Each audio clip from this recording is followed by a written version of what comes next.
Welcome back to the channel, everyone. As you guys know, I love doing these gaming console reviews, and I've talked about the Xbox One so many times. I think the Xbox, it was actually probably the Nintendo DS was the first console I talked about on this channel, but as a standalone console that's not a portable one, I think the Xbox 360 was probably one of the first ones, followed by the Xbox One at some point. And I've talked about this console tons of times on this channel, and it's one of my favorite consoles ever. I gave one away like a couple years ago too from this channel, and it was definitely one of the more bigger, I guess, improvements going from one console line to the other. If we've seen with the original Xbox to the Xbox 360, that was probably one of the bigger ones. But then with the Xbox 360 to the Xbox One, that really kind of showcased the kind of the future of gaming and what we wanted to see in terms of gaming consoles in the future. Now, I don't really even know what I'm talking about because I'm not like an expert at this stuff, but shout out to xbox.fandom.com for supplying all the specs and everything and all the wiki and all that. I'm not even getting sponsored by them, I'm just like shouting them out. Now, the Xbox One was actually announced in May 21st of 2013, and it was eventually available later on that year, so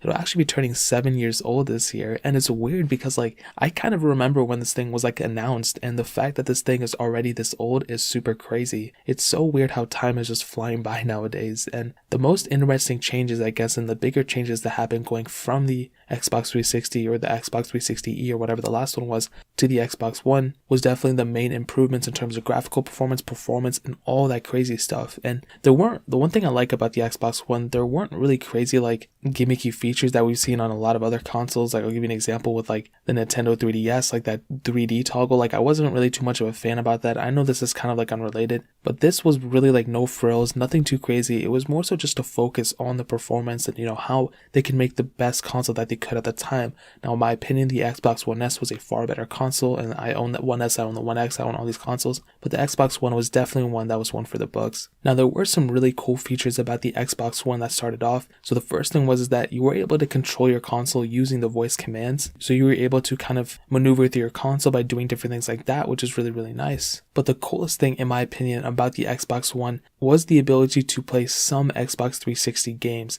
Now, the one thing that really kind of made me upset about the Xbox One, though, to kind of start off with, was the non-backwards compatibility. Now, Microsoft said before that there was going to be some games that were going to be backwards compatible, and there were, but it wasn't as grand of a scheme or as crazy of a scheme as the Xbox 360 with the original Xbox games, and that's what really sucked with the Xbox One. You weren't able to go and do backwards compatibility to the Xbox 360, which was really, really bad. And again, like I said, they said they were going to push an update at some point, and they might have for some games, but it's not as crazy as a list as, the original Xbox 360 game. Now, one of the biggest changes from the Xbox One to the 360 as well was that Xbox One controller, and that is the same exact controller layout that we are still using up until this day. The original 2013 design, that is the same exact one, and obviously it stemmed from the Xbox 360, which stemmed from the Xbox original one. But this controller is one of my favorite controllers ever. It's really a tie between this and the PS4. Obviously, there's only two controllers. I'm not really a fan of the Switch's Joy-Cons, but the Xbox One for sure. That controller was so nice. We were able to charge it with the micro USB port, which is really, really nice. And it feels very, very good in the hand as well. It doesn't feel super cheap. It doesn't feel like crazy premium, but it has a good heft to it, and it definitely still feels really, really nice in your hands.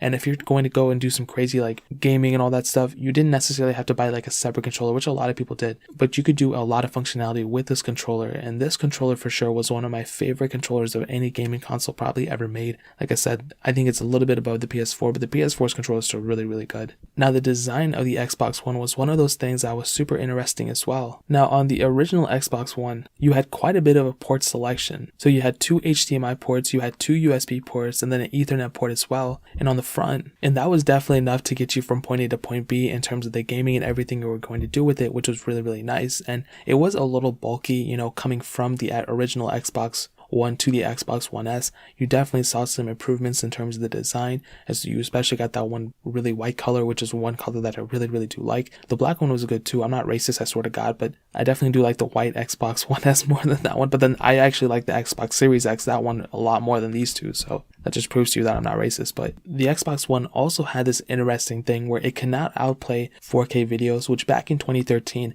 might have not been that big of a deal, but especially now in 2020, we are expecting everything to be in 4K, and if something is not in 4K, that kind of decreases the overall, I guess, experience you're going to have with the console. Whether you're going to display it out in 4K or not, just having that ability to do it definitely improves the console's quality and overall feeling of it overall. The original Xbox was only able to output in 1080p and 720p, but in terms of everything else, it wasn't that bad of an experience. Like usually when I play games, it's on a 1080p monitor anyway, but at the same time, a lot of people who want to do higher end gaming and want to gain the most experience from a console, they might want to go up to 4K resolution. And even now in 2020, 4K is probably, a majority of what people want to play with, and that's considered top tier. I think that's considered for a lot of people, especially like me. I'm not a huge gamer, but for somebody who wants to constantly, play games all the time and everything, having the ability to play 4K games would definitely increase the overall gameplay feeling you're going to have overall. So definitely for sure, the Xbox One, this is the one area where it might feel a little dated. The design doesn't seem that bad. You're going to put it up and then basically forget about it. The feeling of it, the controller is obviously the same controller as the ones before, but that ability to actually play 4K resolution games is not here on the Xbox One. And like I said, it does kind of suck. All games will play at 1080p. You cannot upscale to 4K. But like I said before, if you can get over that one aspect, it's probably not going to be that big of a deal. Of course, like I said, if you want to go ahead and get other things, if you want to get the One S, go for it, be my guest. But with the Xbox One, like I said, if you can look over that specific area, then I think you're going to be good for the most part. And speaking about the games, this is definitely one of the best parts about this console. You have to remember that, like I said, there's no way to play 360 games on this, without modding it. But if you are willing to mod it, I think you are able to play actually 360 games through it, through backups and all that stuff, which would be really, really nice. But the use case overall of this console is still up there. I mean, like I said, the games for this thing are just out of the world. You have so many different games for this thing, and if you're able to mod it, I would recommend doing that and playing even more games on it. But the Xbox one of its main selling points was the graphics in the games, and if you think about it, with the Xbox Series X, all those games pretty much are available for the Xbox One as well. The only issue is that they might be a little slower here and there. When I would do a little gaming on it, I would notice,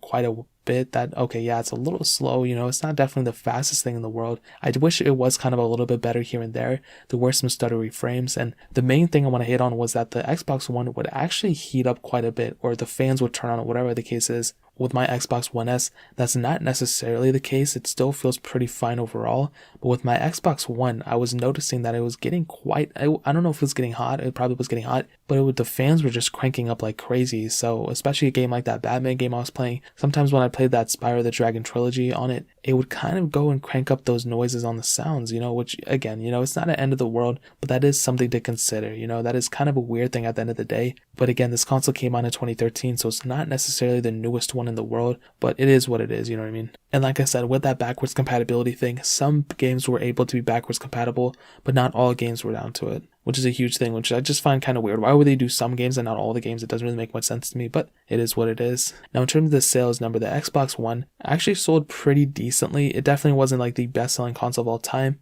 but they definitely still sold millions of this console, which is really, really good. So a lot of people were able to get their hands on it, but still the price point was still pretty expensive. When it came out, it was first of $499, paid pretty much $500. Eventually, Microsoft lowered that cost down to $399. And they ran a ton of deals and different things like that. And then essentially the Xbox One S came out, and now I think you can get a One S at Best Buy or whatever for like $250, which is very, very cheap, especially for a console that's as capable as a console like the Xbox One S, that can still play 4K games and everything. And definitely for sure, at the end of the day, the Xbox One is a staple in the gaming history. It definitely brought a lot to the table for sure. And I really just touched the surface. Like, you guys really have no idea. This console was very, very good. There were some weird things for it for sure. There were some weird quirks here and there. But I think overall, Microsoft did a pretty good job with the original Xbox One, but they did a tremendous job with the Xbox One S. I think they did a much better job there. Eventually, with the One X and now with the Series X, it'll be interesting to see how those consoles compare to this one. The Series X is coming out later this year. The Xbox One prices are definitely going to go down. The One X prices are going to go down. So I'm curious to see what's going to happen later on this year with all these different